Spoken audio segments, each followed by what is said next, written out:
L'art de la guerre de Sun Tzu. Maîtriser les stratégies secrètes. Ce livre est une véritable mine d'or pour quiconque s'intéresse à la stratégie, que ce soit sur le champ de bataille ou dans la vie quotidienne. Bienvenue à tous sur ma chaîne. Aujourd'hui, on va explorer ensemble un texte qui a influencé des générations de leaders et de penseurs. Aujourd'hui, on s'attaque à un monument, un classique, un livre qui a traversé les siècles. L'art de la guerre de Sun Tzu.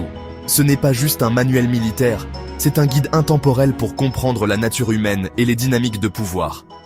Ouais, je sais, ça sonne super sérieux, genre cours d'histoire chiant, mais croyez-moi, c'est tout sauf chiant. On va rendre ça fun et accessible. Ce livre, c'est un peu la Bible de la stratégie, écrit il y a des siècles, mais toujours d'actualité. Les principes qu'il contient sont universels et peuvent être appliqués dans de nombreux domaines. Sun Tzu, c'était un génie, un visionnaire qui a tout compris à l'art du combat, de la victoire, de la conquête. Ses idées ont traversé le temps et restent pertinentes aujourd'hui. Et le plus fou, c'est que ses enseignements, ils s'appliquent pas qu'à la guerre, mais à la vie de tous les jours. Le boulot, les relations, même pour gagner au Monopoly avec vos potes. Vous allez voir, c'est fascinant. Alors, attachez vos ceintures, on plonge dans l'univers fascinant de l'art de la guerre, prêt à décrypter les stratégies secrètes de Sun Tzu. Préparez-vous à découvrir des astuces qui pourraient bien changer votre façon de voir le monde.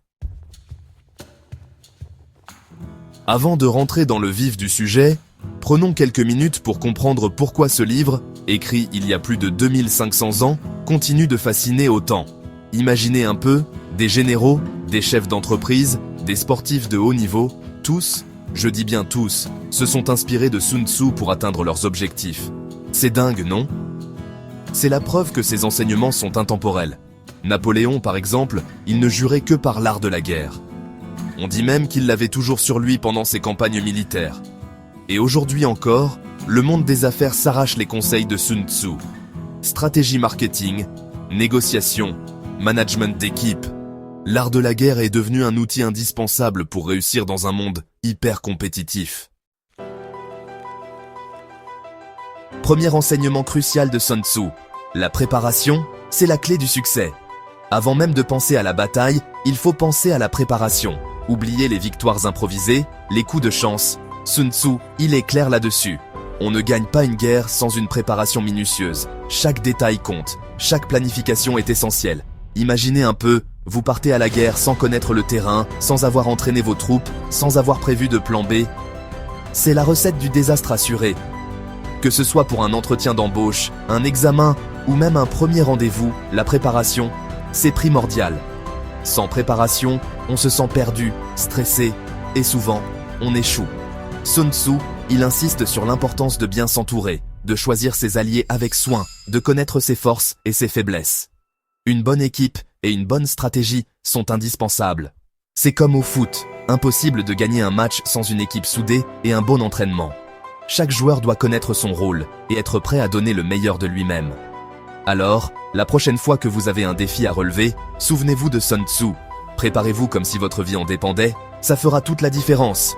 Une bonne préparation peut transformer un défi insurmontable en une victoire éclatante.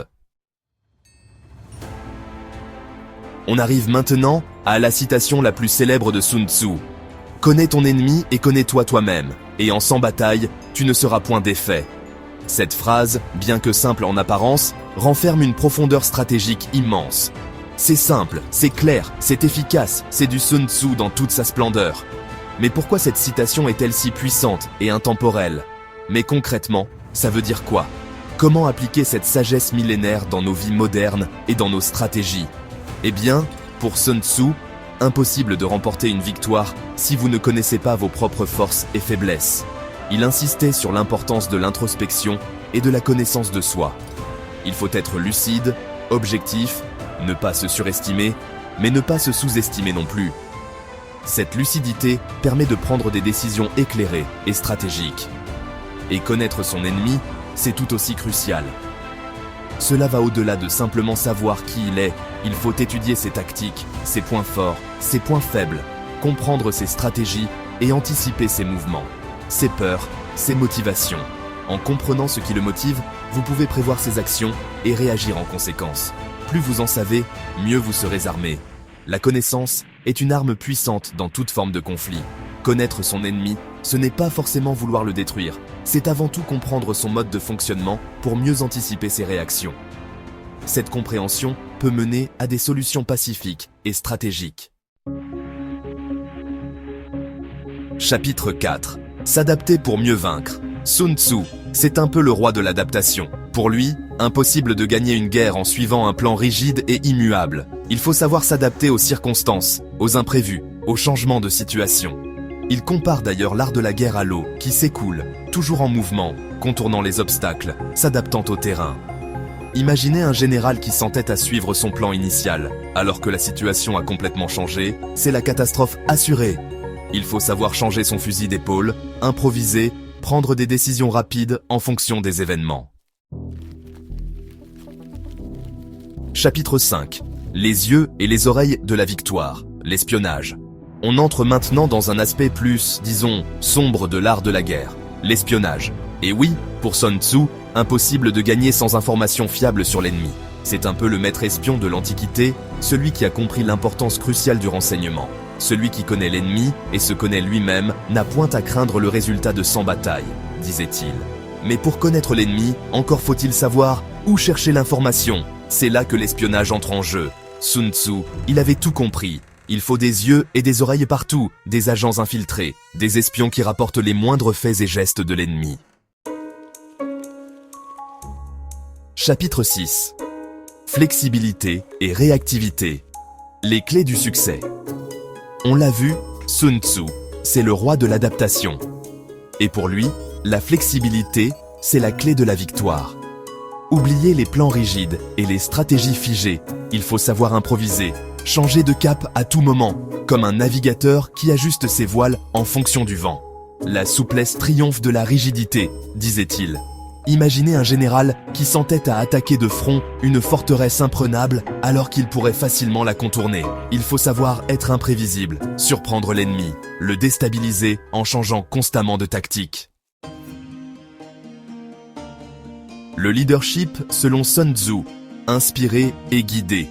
Un bon général, c'est un leader, un meneur d'hommes capable d'inspirer ses troupes et de les mener à la victoire. Et Sun Tzu, il a tout compris à l'art du leadership.